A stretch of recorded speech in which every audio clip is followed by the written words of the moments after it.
Okay, hello, it's the MayoChef and today we're going to be making Mushroom Yakkington with sauteed carrots and an asparagus and sage salad. Now, sauteed carrots and the asparagus salad are quite self-explanatory, but what is a Mushroom Yakkington? This dish is named after the famous Guild Wars 1 character, Professor Yakkington, who is a Dolyak. Now, when I look at the in-game picture of a plate of Mushroom Yakkington, I think of a beef Wellington, which is a filet steak coated in mushroom paste and then wrapped in pastry. So maybe this dish is similar, but instead of being filled with beef, it's filled with mushrooms. Once I had an idea of what to make, I looked at the ingredients list, and one thing that stood out were the indigo mushrooms. These exist, and there are edible ones called the Lactarius indigo. However, these are hard to get hold of in the UK, and a lot of the time you can only buy mushroom growing kits rather than the shrooms themselves. The next best thing was to make the indigo mushrooms, so let's start with that. So I began by halving 500 grams of regular white field mushrooms. I then added them to a bowl and began gradually coating them in blue food colouring. In hindsight, it's probably not a good idea to use your hands for this unless you're wearing gloves, as 2 days later my hands are still stained blue. Afterwards I left the mushrooms alone so the colouring could permeate into them. The next main ingredient in the Mushroom Yakkington is the ball of dough, consisting of flour, butter and water. If you put these ingredients in a 2:2:1 ratio, you can make a rough puff pastry. So to begin, rub in 300 grams of butter to 300 grams of flour until a breadcrumb like texture is reached. Then gradually pour in 150 ml of water and continue to mix until you have a ball of dough. Take this ball and wrap it in cling film. Excuse my blue fingers, and leave it in the fridge for 20 minutes. Now it's time to start on the mushroom paste, which will be used to cover the inside of the pastry, and this includes a fancy tangy sauté mix, which is a combination of onions, garlic, shallots and oil. So begin by dicing 2 onions and then thinly slice a bunch of shallots, and finally you're going to want to go and chop 2 garlic cloves. Then to a pan at a low to medium heat, add some oil and then add your onions and shallots. Hold back on the garlic as we don't want it to burn. The cooking time can take up to 30 minutes as we want to caramelise our onions and shallots, so only stir every 5 minutes to ensure nothing is burning. You're aiming for a nice golden colour and the onion and shallots should be soft. At this stage, add your garlic and cook for a further 2 minutes on a medium heat. Then remove from the pan, and there you have your fancy tangy sauté mix. Next, break up 3 portobello mushrooms into a blender and pulse until very finely chopped. Add some oil to a pan over medium heat and cook 2 sprigs of tarragon until fragrant. Then pour in your portobello mushrooms and begin to cook them. Mushrooms contain a lot of water and you want all of this to evaporate, otherwise when they're cooked inside the pastry, the water will come out and make it soggy. Once most of the water has evaporated, add your fancy tangy sauté mix and about 200 grams of spinach.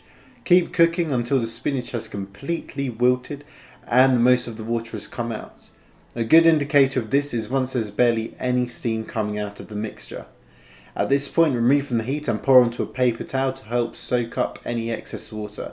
And there you have your mushroom paste. Now we need to cook up the remaining ingredients for the filling. So to a pan over medium heat, add some oil and add the indigo mushrooms and cook off as much of the moisture inside them as you can. Afterwards, remove from the heat and again place on a paper towel. Next, take another 4 portobello mushrooms, or 3 and this random mushroom my family found on a dog walk. Take out the stalks and begin cooking them. Then lay the tops of the mushrooms down in the pan and cook for about 4 minutes each side on a medium to high heat until soft and browned. Once cooked, pat the mushrooms dry in a paper towel and leave in the fridge to cool down. Whilst the mushrooms cool down, take out the dough and roll it into a rectangle.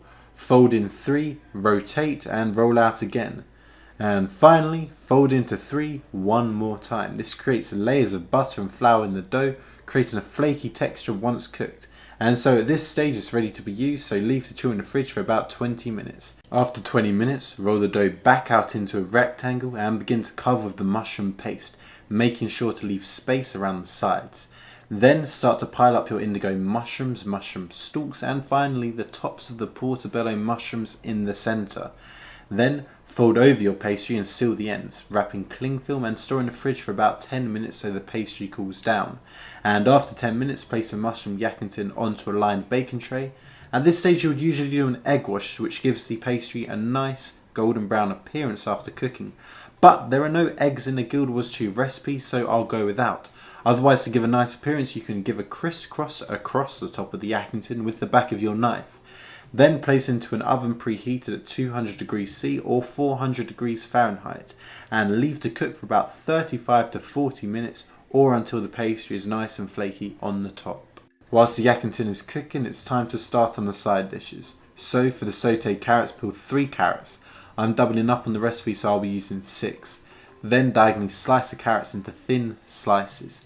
You could then blanch the carrots to shorten the cooking time, but I'm just going to melt some butter in a pan at a medium to high heat and then add the carrots. Spread them out so that they're all in contact with the pan and leave for about 4 to 5 minutes so the bottoms begin to caramelise. Be careful though, because the smaller pieces of carrot do cook faster than the larger pieces.